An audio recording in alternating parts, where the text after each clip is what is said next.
मित्रों, कल जब ये निर्णय हुआ, कुछ लोग बुखलाए गए हैं।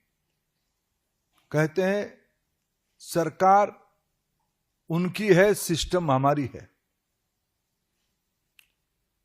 मैं जब बात आ ही गई तो थोड़ा पूरी बात खुल के चर्चा करनी ही चाहिए। देश उसको, उस सच्चाई को जाननी ही चाहिए।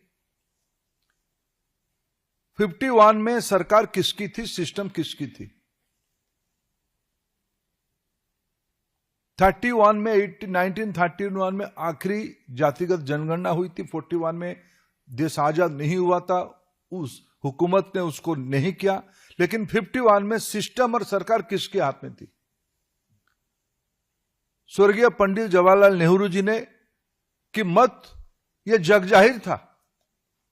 अगर बाबा साहेब और बापू ना होते, सामाजिक संवेदनता का कोई विषय नहीं होता उनकी मन में, संविधान सभा की परामर्श नहीं होता, तब देश में आज आरक्षण नहीं होता। क्यों? पहला प्रधानमंत्री पंडित नेहरू जी जातिगत आरक्षण के कट्टर विरोधी थे। ये विरोध केवल बयानों में सीमित नहीं था। उन्होंने उन दिनों में राज्यों के मुख्यमंत्री को पत्र लिख के कहा था, गुणवत्ता घट जाएगी अगर जाति आधारित अवसर मिलेगा। सिस्टम किसके हाथ में था? काका कालेलकर कमेटी की रिपोर्ट को लंबे समय तक या बिल्कुल सामने नहीं ले आने का निर्णय किसने किया था? तब भी जो फास्ट फैमिली आज घमंड से भरा हुआ अहंकार की बात कहता है, उन्हीं के हाथ में सिस्टम था। उनकी दादी तब की प्रधानमंत्री स्वर्गीय इंदिरा गांधी जी के हाथ में कमान थी। जनता पार्टी सरकार ने 77 में मंडल कमीशन बिठाई, फिर एक बार सामाजिक न्याय को पटरी पर लाने के लिए। तब भी जनसंघ भारतीय जनता पार्टी के पूर्व रूप की हिस्सेदारी जनता पार्टी में था। हमारे नेता अटल बिहारी वाजपेयी जी, श्री लाल कृष्ण आडवाणी जी तब भी उस सरकार के हिस्सा थे। उस मंडल कमीशन की रिपोर्ट को 10 साल तक काल कोठरी में बंद रखने का काम किसने किया? सिस्टम किसके हाथ में था? सरकार किसकी थी? कांग्रेस पार्टी की थी।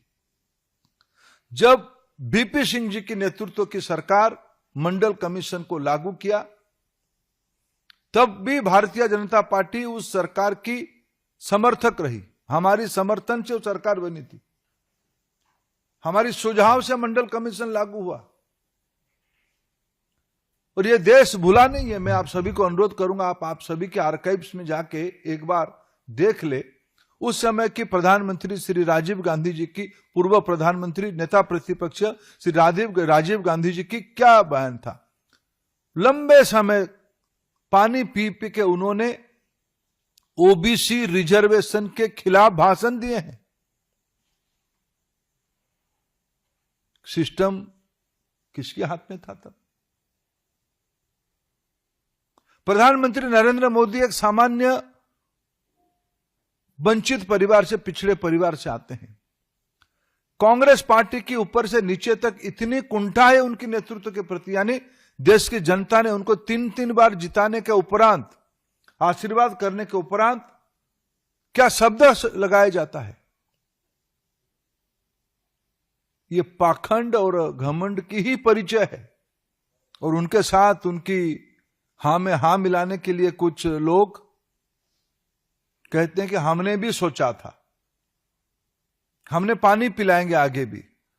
जिनकी सामाजिक न्याय अपने परिवार न्याय तक सीमित है, उनसे और हम क्या अपेक्षा करेंगे? मित्रों, कांग्रेस पार्टी सदैव देश की वंचित वर्ग, देश की आदिवासी, देश की दलित, देश की पिछड़ों के खिलाफ रही है। इसीलिए उनकी खोखलापन आज ध्यान में आ रही है।